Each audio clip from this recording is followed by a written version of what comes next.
up, everybody? Welcome back to another episode of I Lost My Podcast. We are your hosts. I'm your girl, Mechi G. Of course, can't forget the book, author of the book, I Lost My Mom, Memoir of a Motherless Daughter. And we have our other co-host. Yes, it's none other than Husky Jefe, the fat fitness model, Jose Cortez, but none other than Josh. I'm going to keep it at that. Cool. So, we're back with yet another topic, which is one of my favorites. I picked this topic out because it's something that I've really been working on these last couple of months while you haven't seen us. But before we get into that topic, let's do a mental check-in. Sure. Since the last time we've recorded, how are things? How are you feeling? What's your mental like today? My mental is pretty good. I've recently started a new job. Woo-hoo. Yeah. But nevertheless, my mental is pretty good. It's a lot of things coming my way, new experiences. But I think I'm pretty good when it comes to adaptation and change. Mm-hmm. So with that being said, I'm not bothered. I'm not flustered. Okay. Yeah, it took somebody a long time to get prepped for our podcast, nevertheless. But other than that, guys, welcome to your favorite co-host. Whatever. But enough of me. How about you? What's your mental looking like? My mental for today, I will say a little earlier in the week, I was experiencing some anxiety and a little splash of the big D. But, I've adapted a thought process of how can we make this better. You're experiencing this, but you don't have this. So how can we get out of it? So for today, I feel amazing because all day I've just been like, how can I get things done? Why have I been feeling this way? Now that I'm eating better, if I'm still feeling this way, what is that? And I think a lot of it is knowing that aside from our 9 to 5s, that we want to do things with, our own personal things like this podcast. Right. So knowing that, you're tired from work, I don't know, it just didn't sit right with me, like just coming home and chilling. And I think that's where the anxiety came from. It was like telling me like, no, you got to get up, you got something to do. And until you do it, you're not going to feel right. So today I feel a lot better. Now that I came home, we got dinner cooked. We're knocking out the podcast. I feel amazing. I got dinner cooked. Yes, he did. While I got the podcast, everything set up and my makeup done and stuff. So, teamwork, kind of. Yeah, it's okay. Don't. I let her get her credit. She be trying to run away from that kitchen. Y'all. I don't. She be trying to. That's what we gonna work on today in this episode. we gonna get to I promise you, I don't. It's a coincidence. We gonna get to the nitty gritty of why she runs away from the kitchen. Anyway, so now that we have checked in successfully, mindfully. Let's go ahead and do like we always do our mindful breathing and stretching. So everybody take a deep breath in. Breathe out. Smell like good food. Yes, it does. I'm hungry. I'm starving. All right. Shrug them shoulders. Ease them up. Stretch. Make sure ain't no holes under your arms or your t-shirt. Make sure you got deodorant on, All right, so with that being said, let's get into this topic. So the topic for today, I love this topic so much, is about shadow work. Now, before we get into the actual meat and bones of this topic, now we know, we're going to be honest, we know what shadow work is. But before you knew what shadow work was, what did you think shadow work was? Me personally, I think it was it 2020? No, it was 2021. Towards the end when we went on to Gatlinburg. It was the beginning. That was like January, I think. Was it? Mm-hmm. It couldn't have been January. January It was your birthday. That's why we was in Gatlinburg. When? No. This year. When did we go with? when we thought met it up was. and we ended up getting in the creek. I thought it. I swear it was earlier in the year. Well, okay, But so we was on a hike with friends, shout out and to Quez Kentrell and Naja, friends to the and show. my boy Quez, that's when he first kind of was like, "Hey, have y'all ever heard of shadow work?" As we walked in the woods, in the wilderness, and I'm like, "I don't know what you on, bro. I don't know if you trying to if you trying to summon some type of demons or nothing." But I had briefly heard it, probably in passing or some TV show or something like that. But I didn't necessarily know what it was. What I thought it was something like I said, like summoning some type of demons or or Sounded dark. some very dark and twisted. And I was like, but as he explained it, you know what I'm saying, that day I kind of understood. And I understood like a person, what's her name? No Name. She's an artist. And Yeah, no name. Shout out. she talks She's about from Chicago. Had to plug. They might not know, girl. She got good music. Go and ahead. she had a song called like I think it was like Shadow Man. It said something. Shadow Man, Shadow Box, please keep your head up. And if you fall down, don't forget to get up or stand up or something like that. Yeah. But I think that song was, if I'm not mistaken, more so talking about the shadow self. So that was mine. Mine is kind of similar. I've since my mom passed, I've kind of been on somewhat of a spiritual journey. I kind of, not because it's trendy now, but just because I don't know. I don't know. I just kind of got pushed into that direction. So on Facebook, I joined like a few spiritual groups, and so I kept hearing them talk about shadow work. And I know some people are like, into some things. So I thought shadow work was definitely like witchcraft or something. And I'm like, whoa. I think I've always heard shadow work, but I never actually looked into it because I was like, no, this sounds demonic or like, like you said, or like definitely witchcraft or something. But I'm glad to say the shadow work is not. Contrary to popular belief. Contrary to how it sounds, it's not. It is not. It's actually a really good tool, and probably the reason why a lot of us struggle with like anxiety and depression. So shadow work, pretty much I wrote down the definition just so I'm politically correct. Shadow work is basically working with your unconscious mind to uncover parts of yourself that you repress or hide from yourself. It can include like traumas or parts of your personality that you could subconsciously consider undesirable. So what does that sound like to you? To me, it sounds like being able to sit with yourself alone and really think deep.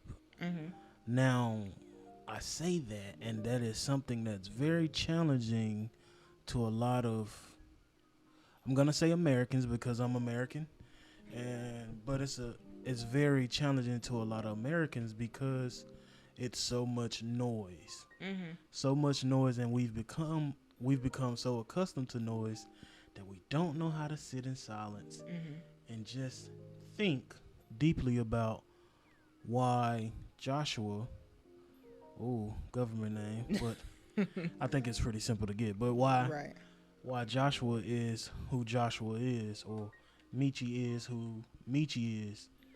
Like, I think it's very hard for people to really sit down and think about that question without feeling like, I gotta do something. Or job call, Facebook notification, text message, I have to respond right now. I can't think. Yeah. I think shadow work is like important because like it said, it's a part of you that you repress. I feel like repress isn't. Is that repressed? No, technically? I think it's repressed. Repressed. It sounds weird, but anyway, it's parts Suppressed. of. That's what. Okay, so the internet, let's be clear, said repressed, R-E, and I knew it didn't sound right. But anyway, yes, parts of yourself that you suppress. So if you think like back to when our childhood, think about kids. They have these bright personalities. They're like bubbly. They say whatever comes to their mind. They act however. You can be out and hear and see babies like crying and screaming. They don't care. And so I think what shadow work comes into play is parts of ourselves that we suppress from like parents telling us, hey, you can't do that. don't wear this or don't wear that, or we don't act this way in public, or we don't, you know. And so we're conformed into being this person because so many people told us you can't do that, don't, that looks crazy, don't. But deep down inside, that's a part of us that we might enjoy, that's probably a pivotal part of our personalities, but we can't express that because we were taught that that's not right, so we have to be this person. We succumbed. I think that's the word. Succumbed. We gave into the domestication of our parents, teachers, friends. Domestication Society. is a big thing. Society. Yeah. And We've been reading books, y'all. We learning words. Tell them what domestication is. Man, They might not know. Hey, say Jack. Yeah. Say Jack. Nah, but domestication is pretty much. Let's. I'm gonna give you an example. So, usually when we grew up and we was eating at the table with mama, or we was eating whatever, we was eating, right? Eating good. And as a kid, you know, sometimes your mind just be on, let me go get to my toys, my dolls, my video game. I'm cool. I can eat a little bit. I'm cool. But what your mama usually tell you? You can't do nothing or drink nothing until all that food is gone. All that food is gone. So they're domesticating you by using tactics like, oh, people in starving children in Africa or places like that, they wish to have this, or you better eat all that food. So it domesticates you to the point. Builds a habit. It builds a habit. So that's all domesticating is. It builds a habit. So now that we're older, we have problems with gluttony and like overeating because, you know, it's a subconscious thing to like, I got to eat all my food. Even I'm a big dog, and it's like at a restaurant, it's like, man, I don't even want to take this home. I might as well just eat all this right now. So that's an example of domestication. So over time, society has domesticated us, and it suppressed certain things and made us it suppressed certain things and made other things more prevalent. Like instead of having a balanced appetite, oh, I'm full, I'm good, let me go, it made us, or I'm gonna speak for myself, it made me be more, like you said, gluttonous. Like, okay, I enjoy it, I need to get it down. It made you not listen to your body. Not listen to my body more. But you know what I'm saying, don't get it twisted. I am still who I am. I'm the fastest big man on earth. Yeah. I got all the moves, so don't play with me now. Okay. All right. So with that being said, what is maybe a good thing and a bad thing to shadow work? Because you've actively done shadow work, haven't you? Yeah, I've done it a little bit. I haven't done it in depth as she has, as far as like, because there's certain books and literature that you can get that can assist you with it. And but yeah, I've actively kind of did it. Okay, so since you've done a little bit of shadow work, what is a good thing and a bad thing that shadow work has taught you thus far in your journey? So I would have to say that shadow work has taught me. I don't know how to put it. It's taught me, like, I'm trying to say, it's taught me how to love unconditionally. I feel like it's taught me that I am a person that loves unconditionally. Okay. And casting judgment isn't something that I tend to sit with, or it doesn't sit right with me. Now, it has also shown me that it's the negative side. I won't say the negative, but it's enlightened that sometimes I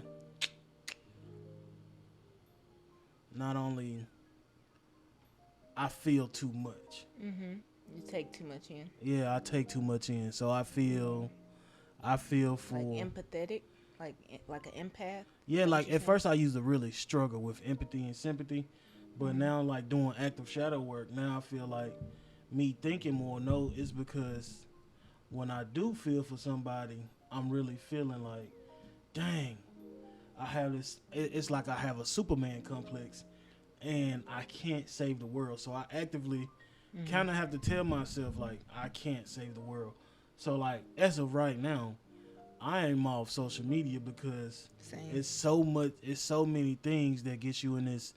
You can save everybody, and yo, son, yo, it's not like that. And if you say no, you can't, you're wrong. Yeah. Because it's going against. Man, look, that's a deeper conversation. Another I conversation don't for even know, another but time. I'm gonna just say this. It's going against feeling like you can save everybody, watching social media and seeing everybody's situation. Oh, this person died, that person died, and Oh, I'm going through yes. this, experiencing this. You feeling like you can save everybody.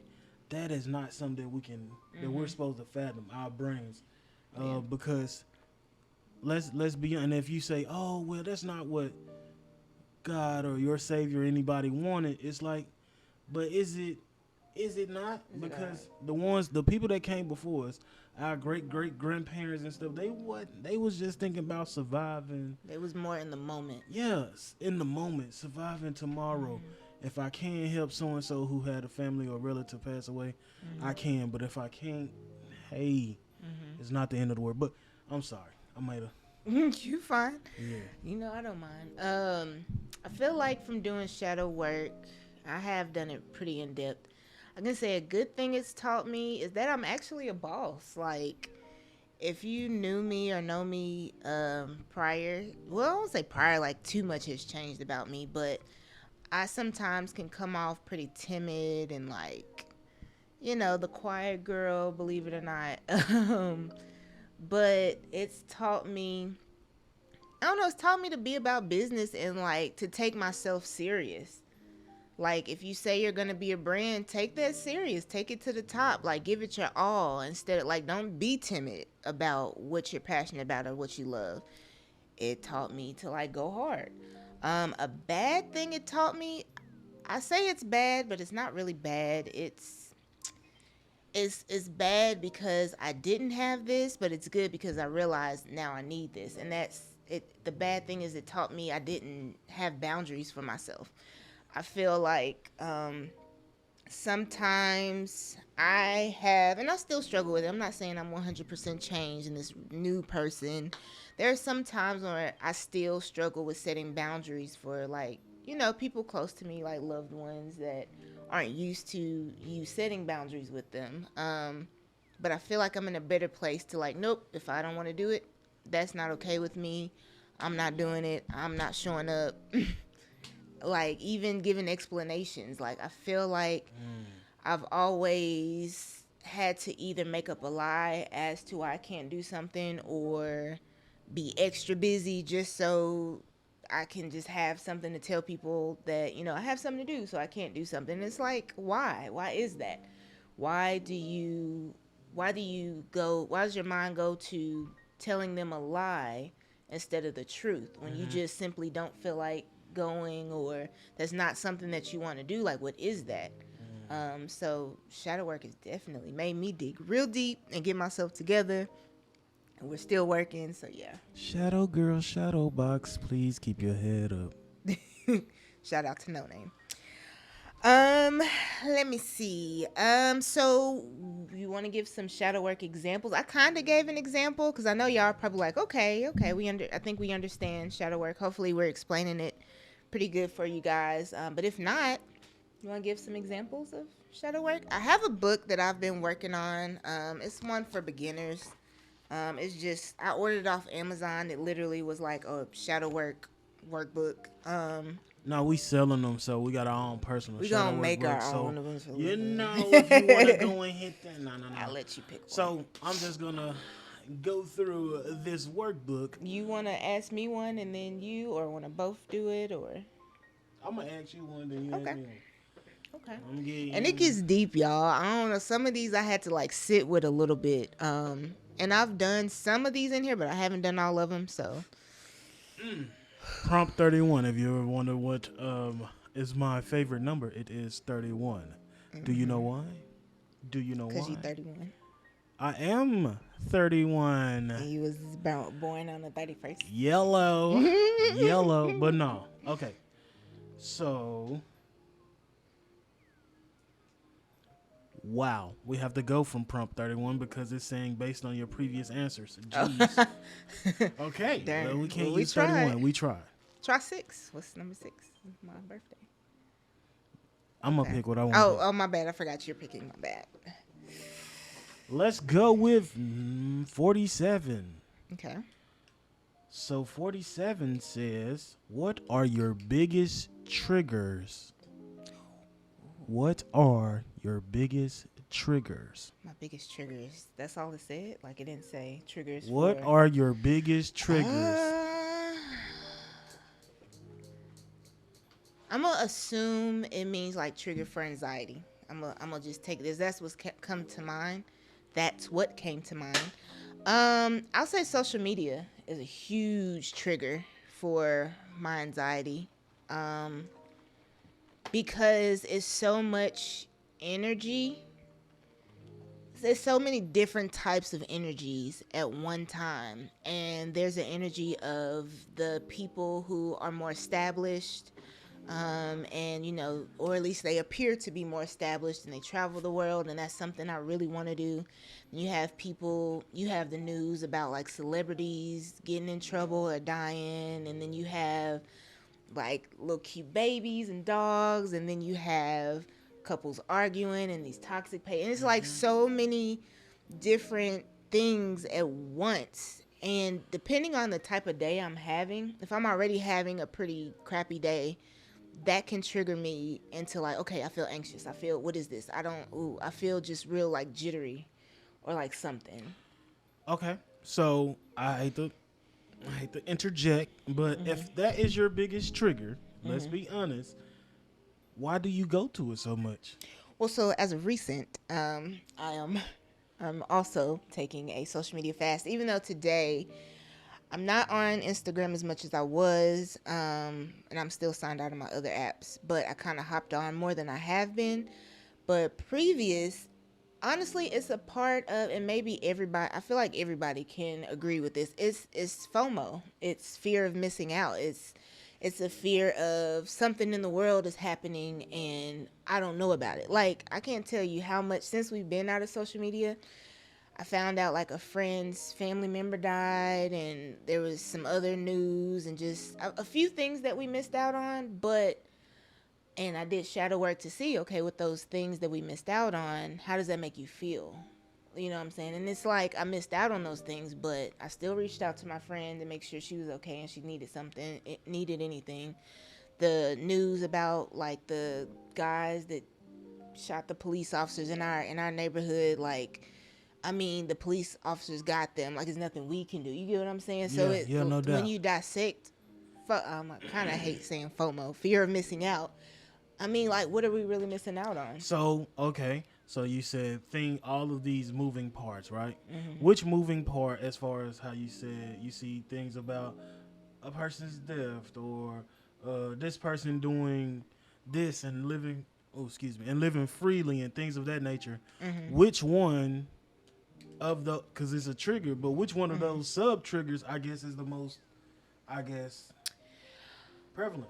I'm going to say two of them equally, because my dream, if you asked me like what I want to do for a living if money was not an option, it would be to travel the world. I just love, it's something about traveling that I love. I love learning new parts of the world. That's what I really want to do. No matter what we do in life, I just want to travel the world and experience things.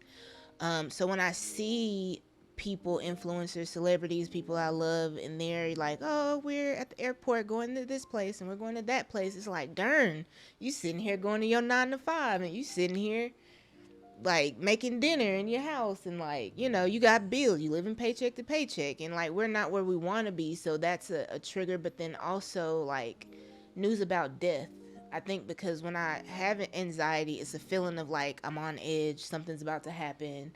So those two are probably equally sub triggers for me. It's really not one or the other. Oh, I'll say maybe death is a little more, because sometimes I'm a nosy person. I just like to be like, oh, okay, they're in Mexico, girl. Okay, Tulum, go ahead, girl. Okay, so you said that you are a nosy person. Yes. Where do you think this nosiness comes from? Oh, another question. This is how shadow this work is how works. shadow works. Where does this come from? It's like, where did this come from? Well, where did this come from? What part is this? What part is that? You know. Where does nosiness come from? I think because when I was a kid, just how I grew up, my parents didn't shelter me, but I was a homebody, which is I'm still a homebody. But I didn't really hang out or go out like my brother did. My brother hung with his friends, or they would go to the skating ring, and they were more social, I should say. Whereas me, which I'm not afraid to admit it, I stayed home and played with my toys. I've always been a person that can occupy myself. I was playing with dolls and Barbie dolls and stuff till I was 14. That's, the type of childhood I had. But I think being nosy comes from just not being as social as a kid. Like, what does this person have going on? Well, what are they doing? Well, wait a minute. I don't know. It's just observing people. Like, even now that I'm a homebody and I don't get out as much. I mean, we're trying to get out now and be more social, but I don't know, just not being as social. I don't know. It's a part of me that's just like, what are possibilities? Like, what is this about? What is that about? Was one of your parents more nosier than the other? Was one of my parents? My dad. My dad's the type of person, like, if there's a wreck, I can't tell you how many times, like, maybe there was a shooting or, well, I won't say shooting, that's extreme. Like, maybe the police pulled somebody over or there was a wreck or something, and he's like, let's go this way. Let me see what's going on. What they doing? And when he's one of them was one of them drivers that, like, you'd be like, bro, if you just drive, like, stop slowing down and rubbernecking, just go. So, you said that he was probably the nosier parent. Because my mama wasn't having it. She was like, no, we avoid danger. We're going home. Thinking about his past and upbringing, was he sheltered or a home? What would you guess?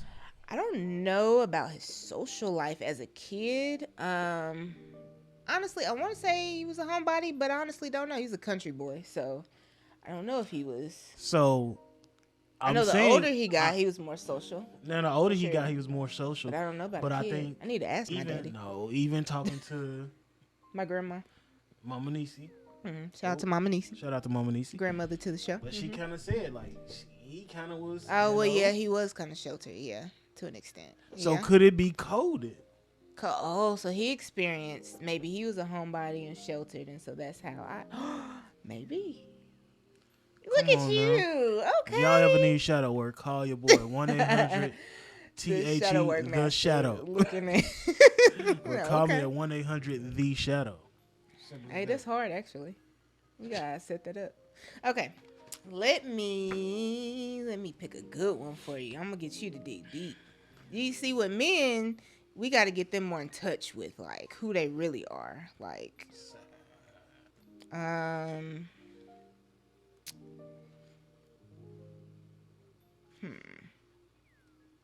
No, that's too basic. Let's see.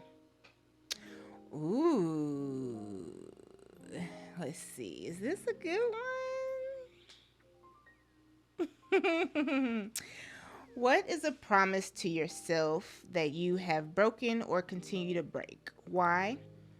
Can you let go of this promise or change it to something better? We're not going to do that. What is a promise that you made to yourself that you have broken? Or you continue to break?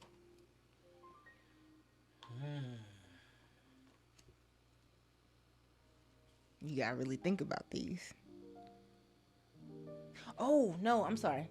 X that out, because I randomly, sometimes you gotta let spirit just work. That's cool. This one. Which childhood memories have the biggest impact on you and your emotional state? That's the one. Let me read it again. Which childhood memory or memories have the biggest impact on you and your emotional state? So your emotions. Like how you said you used to not be an empath. Or you used to, I won't say you didn't know unconditional love, but like what kept you from sympathizing with people and like being more like, why they doing that, or why they... I'm gonna say this. I got a memory, and my memory deals more with when I was in sports, Mm-hmm. little league and such of that nature, Mm-hmm. I had I remember sometime being at like little league basketball games and stuff, and you know I was new to it. I Mm-hmm. had to play basketball first. I couldn't really play football little league because I had bronchitis real bad, so I'd be wheezing when the grass kick up. Mm-hmm. But so moms put me in basketball. Mm-hmm. It's about the age of I say 9ish, Mm-hmm. and got a cousin, my near and dear cousin. Shout out to Justin. He know who he is. We Shout played on out, the same cousin to team. the show. Mm-hmm. We played on the same team. I think we was the Cunningham Warriors. Warriors. Woo! That's my high school mascot. But that was like my Shout first out to Hunter's basketball Lane. team. But Mhm. this memory sticks is because the memory that sticks is I remember one time getting up and I'm like, yo, mom, I got a game. Mm-hmm. And don't get me wrong, my mom got 3 other kids, children. And I'm like, mom, I got a game. I got to be at Raleigh Community Center. Mm-hmm. And she's like, why ain't you ever on point with when your schedule is and when the game is? Why you ain't doing that? And I'm like, dang. She was like, why can't you be more how my cousin Justin was on point? Mm-hmm. But granted, he had been playing basketball. Mm-hmm. Hey, shout out, hey, dude. I don't even know if you still got it, bro. I could probably beat you now, but nevertheless, he was on his. He was on his. He played for the Y, and he had been hooping probably 3-4 years older than me. I mean, before me. So, but I remember her being on to me like that and being like, well, why didn't you? So I'm like, dang. So she gets me to the gym, and I'm thinking like, oh, mom's gonna stay. She never stayed. Mm-hmm. She left. Mm-hmm. And I think that's a childhood memory. And it wasn't, now that I'm older, I know now like she had other things to do, but it was kind of like I felt a sense of Neglect, maybe. yeah, I was kind of like, man, I got to kind of get it on my own, get it out the mud. And then it became, I think that festered into, okay, now Joshua is I'm going to get it on my own type person. And it's hard for me to ask for help because Mom's was on top of me. And it was other memories like, okay, I missed the school bus or not the school bus because I never rode on the school bus unless it was field trips. But if I missed the city bus to school, I got to still catch the city bus and find my way all the way home, even if that meant I got to walk the opposite way, which is 3 miles versus half a mile. And it was like, nope, you better get here. So it was not a lot of leeway. So I think it's festered into that whole complex of it gets me emotional when it's like, okay, somebody not doing for me. And if I ask you one time, it's like, I forget it. It's me against everybody. So Okay, cool. I say we do one more. I wrote a few down. We'll do one more and we both answer. right. Okay, so I really like this one. It was the way I spend my daily life is how I will spend the rest of my life. How do I feel about this idea? So I will say that prior to doing shadow work and probably earlier in the year before I got sick and all this stuff, I would say that idea would scare me because I have a lot of huge goals and big dreams for myself and so many things I want to do. And I just wasn't spending my day-to-day life being productive and working and giving energy to those things. I was giving my energy to relaxing because I was tired from work and social media and watching other people live their lives and their passions and everything. So that idea, it made me nervous. However, now that, been through some things, experienced some things, we've done our shadow work, we're more aware of certain things. So now I'm more productive. So even though I'm at work and I'm not looking at as much social media and digital things as a whole, which is another topic for another time, but I have more energy because of that. And now when I get off, I pour more into like the podcast or like I creating my ideas or how can I bring these certain ideas to life or how can we network, or how, just other things to pour into us now. So I feel like now how I'm living my life day to day, if I continue to spend my life like this, I love the idea because I'm going places, okay? I'm going some places that are pretty good for my work ethic now. So, what about you? Let me get the question one more time. Yes, sir. So, the question was, the way that I spend my daily life is how I will spend the rest of my life. How do you feel about that idea? So basically, the things that you do on a day-to-day basis, um, that's how you're gonna spend the rest of your life. Well, I took it as the habits you have, because obviously I don't want to work a 9 to 5 and work for someone else and do paycheck to paycheck. But I guess the habits that you have today. So, with that being said, the habits um that I have today, Mm-hmm.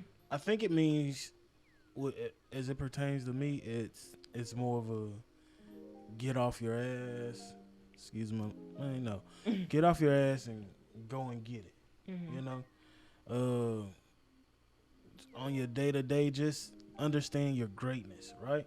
Mm-hmm. If that makes sense, that's kind of what I'm taking from it. I don't know if that makes sense. But so with the question is like how you spend. So think about how you spend your life.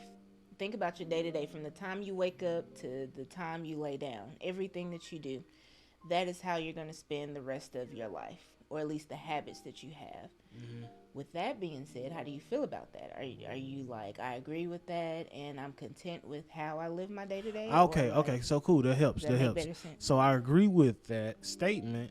Mm-hmm. I am not happy with my How you production, spend your how I daily? spend my day to day, Okay. because inside this cranium of mine, I feel like I have a lot of creative juices on levels that I don't think people even know. Like $1 million ideas. Okay. $1 million ideas, and I really think And with me personality. in that day to day, it's execution. Mm-hmm. So if I can get better with the execution on my day to day simple task, then my execution will, I guess, it will project itself in the success of my life. And Mm-hmm.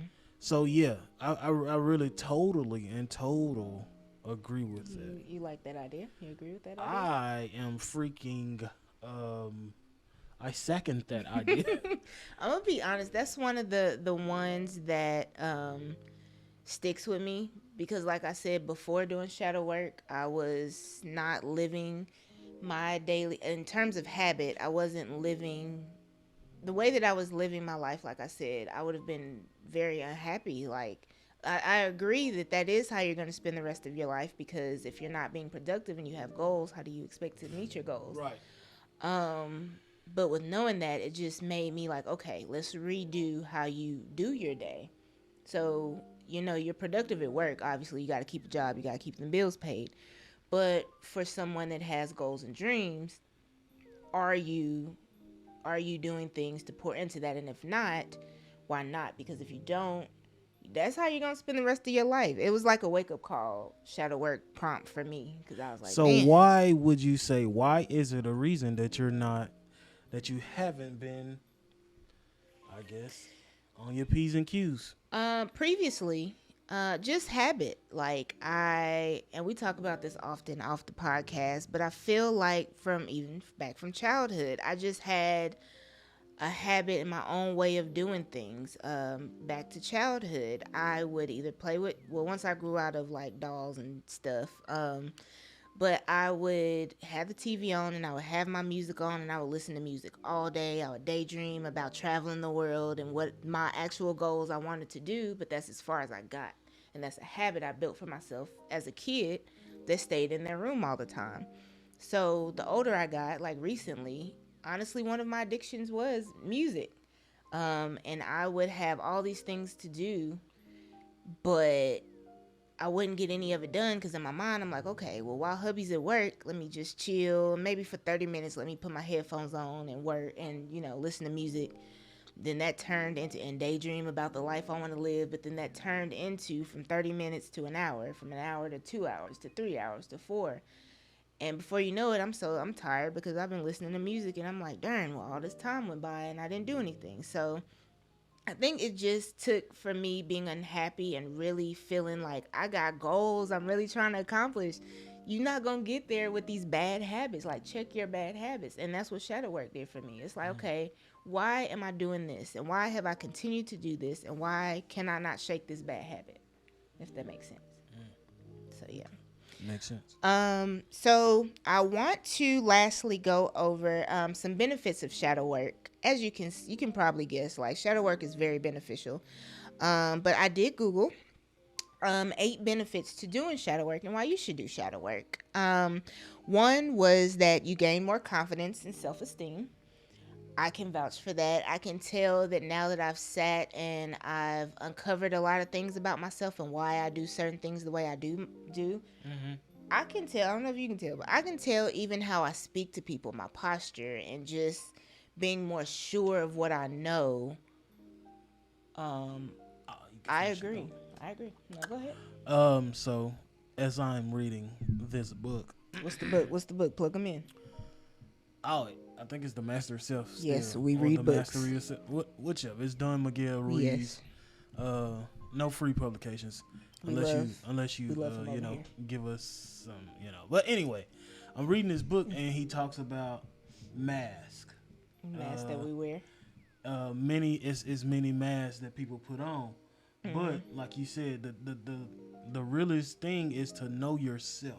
Mm-hmm. This shadow work, and I feel like that's where shadow work comes into place, because once you know yourself, you know when you put on that mask, and you know you have to take that mask off because that's not truly you. Mm-hmm. So, sometimes you may have to be like he know sometimes he has to be a consoling husband. Mm-hmm. Sometimes with the kids he have to be their playmate. That's a mask. Mm-hmm. Sometimes he has to be the authoritarian. Mm-hmm. But at the core, he's a man that loves his wife. Mm-hmm. So he has to know, okay, I can console you right now, but once we get over this, I got to take that mask off and be... this is who I really am. And I got to be him. Yeah. So always, the key to all of this is to understand yourself, so you know that, And that's where it comes, because once you know who you are, even your ugly part, the shadow parts of yourself, once you identify that and you take self-accountability and all that, you do naturally have better self-esteem and better confidence. So I can attest to that.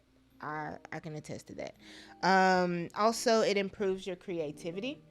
Yes, and we're going to get into that after this in our closing statement, but I can vouch for that as well. It helps build better relationships with other people. I think so.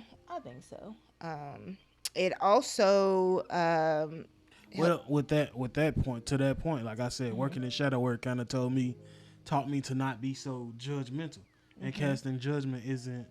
So I can talk to a rock, and if that rock is like, hey man, I like to sit on the stump. Hey man, I like to sit on the stump sometime too. But no, that's the truth. So like, it helped me. I will say that sometimes it's not even a bad part. It's a part of doing shadow work so deeply with myself is now I see people for who they really are. Like, prior to doing shadow work, I'll be like, I can't stand this person. They do X, Y, and Z and da-da-da, whatever. But then the more you talk to them and you see, like I start asking people about their childhoods and, like, experiences they went through.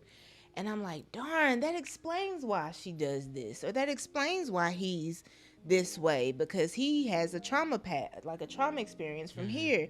And it makes me sympathize with people. Because I think sometimes we may see people who are rude and, like, or quiet or just different types of people, and we're like, why? Nobody, we really naturally don't think like, well, why are they that way?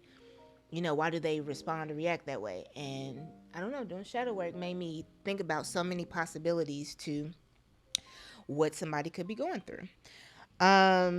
Also, it helps you discover hidden talents. Would you agree?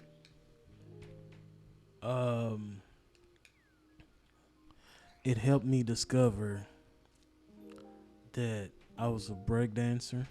Can you? I can. Hey, hey, hey, hey, hey, hey. Oh, okay. Want to see my dicky? No. No, please, we don't. We're not Gabbying it today.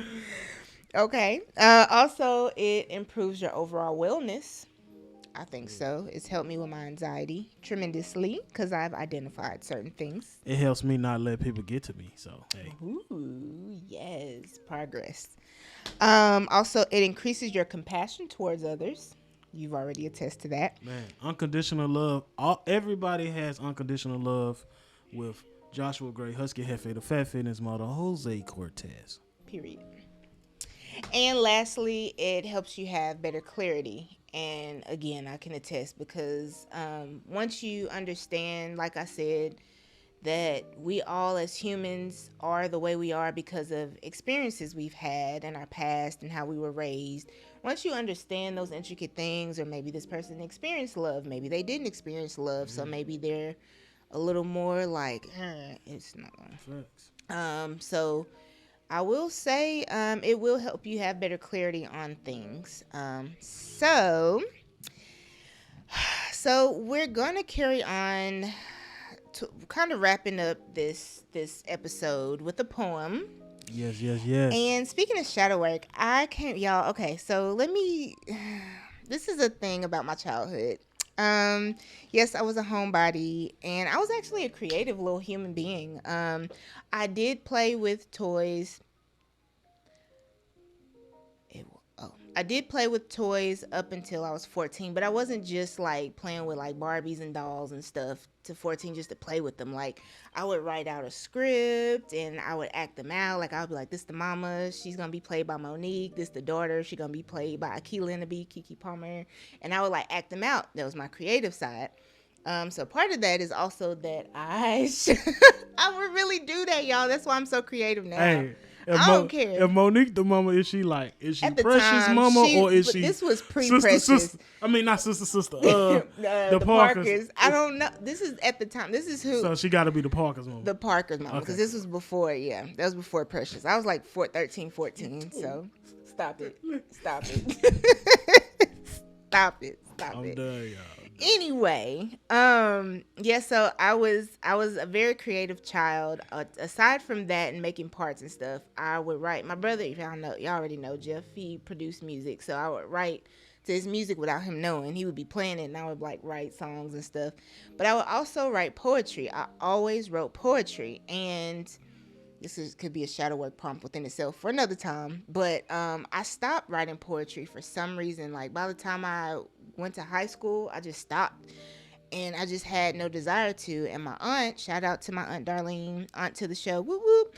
But she always to this day calls me poetry girl and is like, when you gonna write a poem, or like, where's the poetry book at? And I'll just be like, I'm not motivated. I don't know. Drop a clue bomb for poetry girl. Pew pew pew. Boom, boom, boom.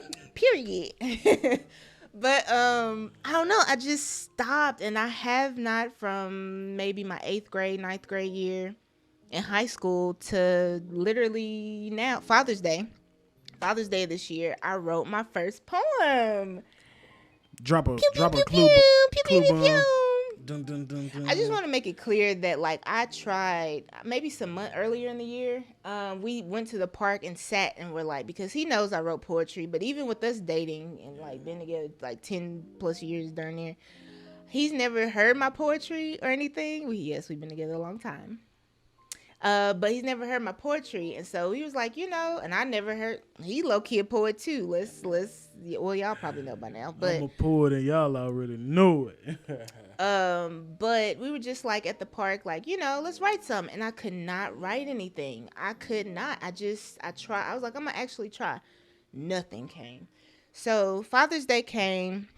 And it was an interesting day for me. We won't go into details about that, but I just was having an interesting day. You were having an interesting day, and I just kind of, I don't know, I sat on my back porch and just reflected. I prayed, I meditated, and I didn't even go on my back porch with intentions to to write poetry, but I don't know. It was I meditated for God to work through me to help me with the emotions I had that day, and something in me just said, "Write, like go get your pen. We finna write poetry." And like the first word, the first line, came to me. So without being said, let's get into this poem. This poem is called "The Answer." So, and this is by Mechi G. I'm nervous. It's my first So, time. nevertheless, we have coming up to the mic none other than Mechi G reciting her poem entitled The Answer. The Answer. Okay. This is Mechi G, and this is Poetry in the Park. Take one. This poem is called The Answer by Mechi G. I see a tree that represents my life, my dreams, everything that is me. I see insects that represent distractions. So hard to focus on that tree. I feel anger, even when I decided not to get my hopes too high. I look up and pray for an answer somewhere in the sky. There's a spiderweb waving carelessly in the wind.